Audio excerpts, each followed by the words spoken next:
제가 이전 교회에서 사역했을 때의 일입니다. 같이 사역을 하던 이 사무 집사님의 이 모친상이 있었습니다. 그래서 온 교회적으로 또 같이 이 장례를 잘 섬기고 또 함께 했었던 그런 기억이 납니다. 그런데 이제 사무 집사님께서 장례를 은혜 가운데 잘 마치시고 나서 이 감사한 마음을 표현하고 싶으셔서 이 교역자들에게 맛있는 식사를 평일 점심에 대접을 해주셨습니다. 어떤 식사였을까요? 바로 초밥을 직접 이렇게 쥐어서 주는 그런 식당이었습니다. 오마카세라고 부르는 그런 식당이죠. 제가 오마카세 식당을 가본 적이 있었을까요? 없었을까요? 단 한 번도 없었습니다. 그래서 처음으로 이제 그런 식당을 가게 되어서 이제 기대하는 마음으로 이 담임 목사님과 함께 이 4명의 교역자가 그 식당으로 올라가게 되었습니다.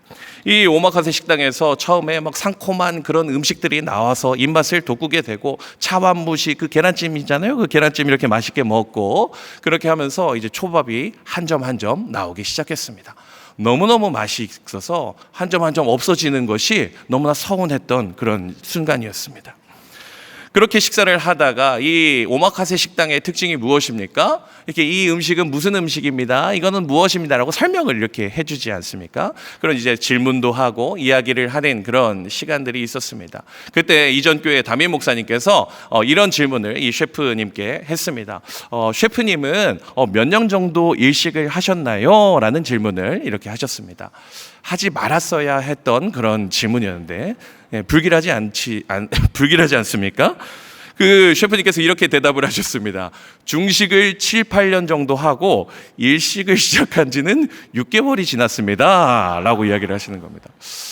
그때부터 다음 초밥을 먹을 때 중식 맛이 나는 것 같기도 하고 여러 가지 이 마음에 불신이 생겨나기 시작했던 것 같습니다. 농담이고 맛있게 끝까지 식사를 하고 잘 인사를 드리고 나왔던 것 같습니다.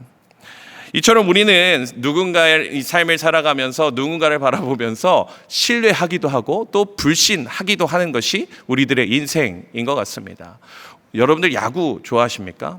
오늘 선발 투수가 우리 한화 팬들은 폰세레라고 얘기를 하면 어떻습니까? 기분이 좋죠. 오늘 선발 투수가 원태인이래. 삼성 팬들 어떻습니까? 기분이 좋습니다. 우리에게는 이런 마음들이 있는데 우리의 선발 투수가 오늘 5선발이라면 어떻습니까? 오늘은 타선이 잘해야겠다라는 마음이 우리에게 있는 것이죠. 오늘 본문에서도 마찬가지로 이 신뢰하는 사람들이 등장하고 또 불신하는 사람들이 등장을 하고 있습니다. 오늘 지금 신뢰를 하고 있는 사람들은 누구입니까? 그 유명한 여호수아와 갈렙입니다. 그리고 지금 불신을 하고 있는 사람들은 누구입니까? 수많은 이스라엘 백성들의 모습이죠. 오늘 짧은 말씀을 통해서 우리는 누구를 신뢰하고 어떻게 신뢰하며 살아가야 할지에 대해서 말씀을 통해서 살펴보도록 하겠습니다. 첫 번째로 오늘 말씀을 통해서 살펴볼 수 있는 것은 이 대안을 옆 사람에게 찾는 이스라엘 백성들의 모습이 등장하는 것을 볼 수 있습니다. 우리 1절 2절 말씀인데요. 우리 1절 2절 말씀 우리 같이 한번 읽어보도록 하겠습니다. 시작. 온 회중이 소리를 높여 부르짖으며 백성이 밤새도록 통곡하였더라.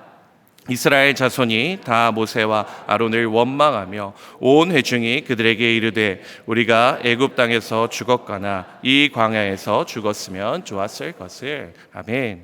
이스라엘 백성들이 지금 울부짖고 있습니다. 밤새도록 통곡을 하고 있는 모습을 보여주고 있습니다. 왜 그렇게 울고 있는 것입니까? 모세와 아론을 원망하고 있는 것입니다. 하나님을 원망하는 모습을 보여주고 있는 것입니다. 왜 원망을 하고 있는 것인가요?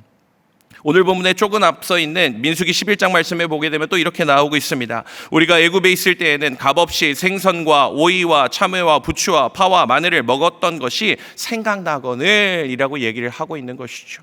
아니 그 애굽 땅에 있었으면 그냥 거기 있었으면 좋았을 것을, 거기 있었으면 참외도 먹고 부추도 먹고 마늘도 먹고 좋은 것들 많이 먹으면서 편안하게 지낼 수 있었을 텐데 지금 우리는 왜 이렇게 힘들게 살고 있습니까? 라고 불평과 불면을 하는 것입니다.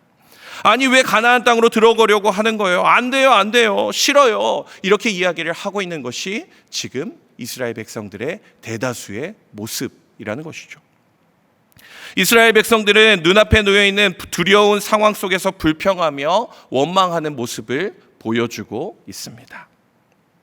사실 이스라엘 백성들이 출애굽을 하면서 무엇을 경험했습니까?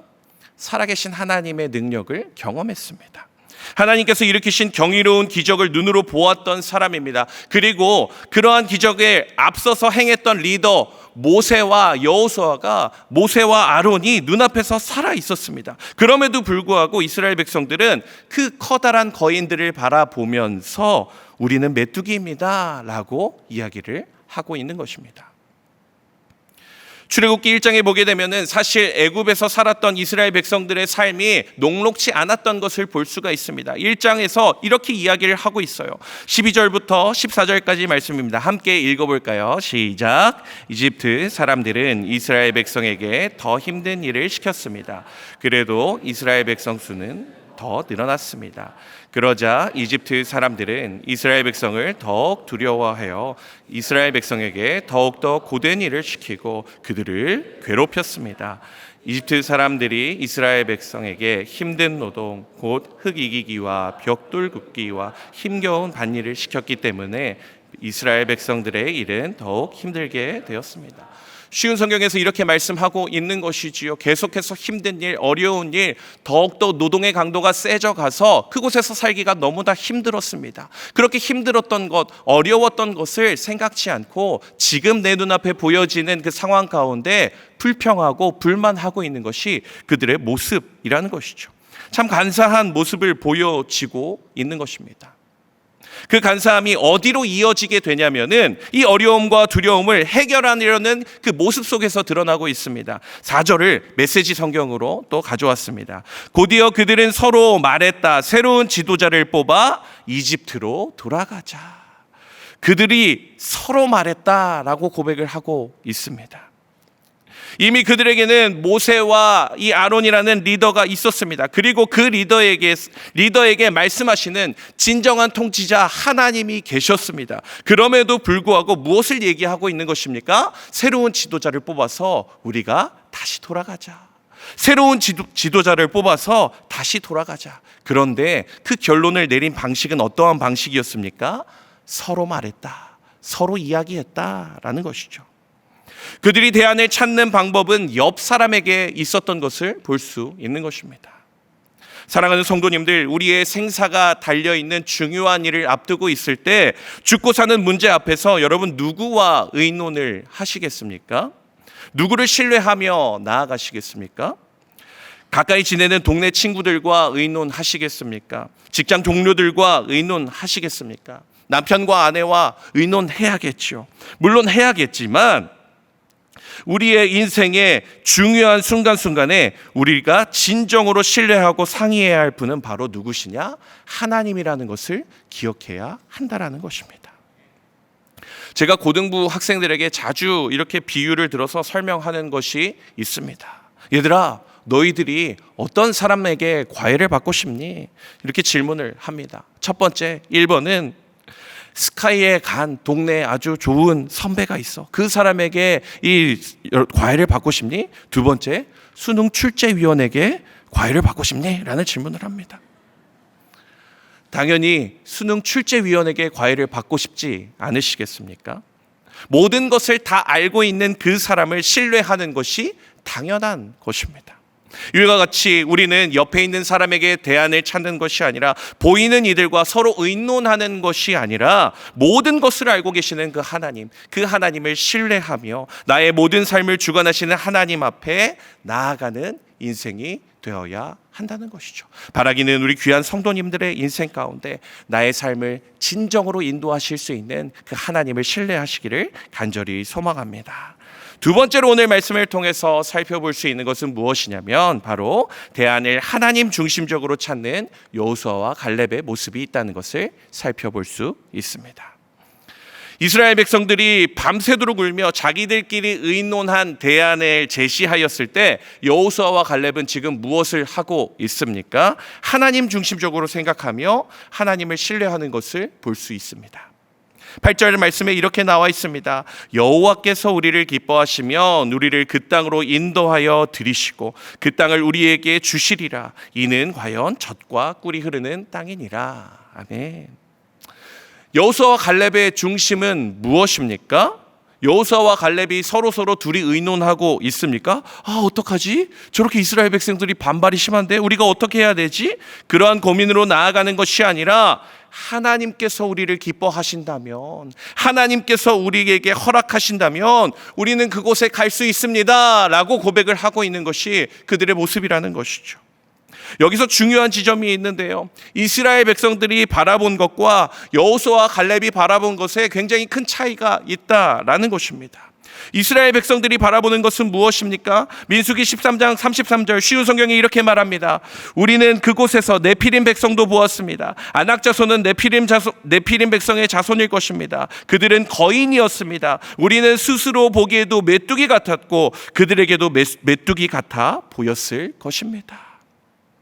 이스라엘 백성들은 지금 무엇을 바라보고 있는 것입니까? 팩트를 보고 있는 것이죠. 그들이 거인인 것은 팩트입니까? 거짓입니까? 팩트입니다. 사실인 것이죠. 그들이 말하는 것이 하나하나 다 팩트라는 것입니다. 그들은 거인이고 그들이 볼 때는 우리는 메뚜기고 우리가 메뚜기 같습니다 라고 이야기하는 것, 이것 하나하나가 모두 다 팩트에 기반한 이야기라는 것이죠. 그런데 여호수아와 갈렙은 지금 다른 애플을 보여주고 있습니다. 무엇을 보여주고 있느냐? 페이스, 믿음을 바라보고 있다는 것입니다. 하나님을 신뢰하며 하나님께서 약속하신 땅, 그 땅을 밟게 될 것을 믿음으로 나아가고 있는 것입니다. 이것이 오늘 여호수아와 갈렙이 보여주는 가장 큰 차이점이라는 것입니다. 이 세상은 팩트를 중요하게 생각하는 시대이죠. 진리를 추구하며 이윤과 득실을 굉장히 중요하게 따지며 돌아가는 것이 이 세상의 특징입니다. 그것이 고도화되어서 무엇이 됩니까? 수치화가 되어 있습니다. 모든 것이 수치화가 되어 있습니다. 너는 몇 등급이니? 너는 몇 평에 사니? 너는 키가 몇이니? 모든 것이 수치화가 되어 있는 것이 이 시대의 모습이라는 것이죠. 몇 달 전에 미국의 대통령이 관세를 매길 때에도 일본과 우리나라의 관세의 퍼센트를 1% 차이 나게 하는 이 미묘한 부분들, 어느 나라가 더 우방국이냐, 어디가 더 우리에게 도움이 되느냐, 이 실리를 따져서 팩트에 근거해서 그런 모습을 보여주는 것이 이 시대의 특징입니다. 이스라엘 백성들도 마찬가지였습니다. 팩트를 따라서 쟤네들은 너무 커요. 저기 가면 우리는 메뚜기에 불과해요. 우리는 작아요. 우리 다 죽을 거예요. 그러니까 우리는 다시 애굽으로 가는 게 맞는 선택이에요. 이것에 대해서 이야기를 하고 있습니다. 사랑하는 성도님들, 우리는 팩트를 따라가는 인생이 되어야 할까요? 아니면 페이스, 믿음을 따라가는 인생이 되어야 할까요? 모든 것이 실리화되고 수치화된 것에 일희일비하며 살아가는 것이 우리의 인생이 아니라 하나님을 신뢰하며 하나님을 믿으며 살아가는 것이 우리의 인생이 되어야 할 줄 믿습니다. 올해 3월에 있었던 일입니다. 고등학교 2학년 이 여학생 어머님과 이렇게 대화를 나누다가 그 이야기를 듣게 되었습니다. 이 학생이 기숙형 학교를 다니고 있는 학생인데 이 고등학교 1학년 생활을 하면서 정말 힘겨운 시간을 보냈습니다. 2학년으로 올라가는 이 상황 가운데 이 학생에게 이런 마음이 있었다고 합니다. 제가 진짜로 이 선생님만 담임 선생님이 아니었으면 좋겠다라는 마음이 이렇게 있었던 것이죠. 2학년에 올라가게 되었습니다. 세상이 어떻습니까? 정확하게 그 선생님이 올해의 담임 선생님이 되셨다라는 이야기를 듣게 되었습니다. 그 이야기를 듣고 너무너무 가슴이 아팠습니다. 1학년 때 얼마나 그 학교 다니면서 힘겨워하고 어려워하고 적응하느라 고생했던 학생인지 알았기 때문에 하나님 너무하시지, 2학년 때 좋은 선생님, 그 선생님만 아니면 된다는데 그 확률을 뚫고 그 선생님이 된 것이죠. 그런데 그 학생의 어머니께 이렇게 이야기를 했다라고 합니다. 엄마, 세상에 내 뜻대로 되는 게 하나도 없네요. 그래도 하나님 뜻이 무엇인지 알기 위해 내가 오늘 말씀을 더 펼쳐야겠어요 라고 얘기를 했다는 것입니다. 세상이 내 뜻대로 되는 것이 하나도 없는데 그래도 하나님 뜻이 무엇인지 알기 위해 내가 오늘 말씀을 더 펼쳐야겠다라고 고백을 한 것이죠. 참 귀한 고백입니다. 힘겨웠던 고1 생활을 보내고 2학년 이제 조금 적응하려고 하는 그 순간에 다시 한번 힘겨운 마음이 찾아오게 되었습니다. 그런데 무엇을 지금 신뢰하고 있는 것입니까? 나의 모든 삶의 걸음에 하나님의 뜻이 있다. 나의 모든 걸음을 인도하시는 분은 하나님이시다. 하나님의 말씀을, 하나님의 뜻을 더 알기 위해 내가 성경을 더 펼쳐야겠다. 사랑하는 성도님들, 오늘날 우리의 삶 가운데 문제가 발생하고 힘겨운 일이 닥쳤을 때에 하나님 중심적으로 대안을 찾아가는 우리 귀한 성도님들, 하나님을 신뢰하면서 나아가시는 우리 귀한 성도님들 되시기를 간절히 소망합니다. 말씀을 맺도록 하겠습니다. 찰스 스펄전 목사님이 이렇게 말씀하셨습니다. 사진을 띄워주시면요, 영어로 나와서 제가 읽지는 않도록 하겠습니다. 해석해보면 이렇게 해석할 수 있습니다. 빛속에서 하나님을 신뢰하는 것은 아무것도 아니지만 어둠 속에서 하나님을 신뢰하는 것이 믿음입니다 라는 고백입니다. 밝은 빛 속에서 하나님을 바라보며 하나님을 신뢰하는 것은 너무나 쉬운 일이지만 아무것도 보이지 않는 그곳에서 하나님을 바라보는 것, 하나님을 신뢰하는 것은 굉장히 어려운 일이고 그것이 바로 믿음이라는 것이죠. 여호수아와 갈렙은 어두컴컴하고 두려웠던 그곳에서 어떠한 반응을 보이고 있습니까? 하나님을 신뢰하며 하나님을 바라보는 인생으로 살아가게 됩니다. 세상의 팩트만을 바라보면서 두려워 떠는 인생이 아니라 하나님을 믿는 믿음을 가지고 걸어가는 우리 귀한 성도님들의 인생이 되시기를 간절히 소망합니다.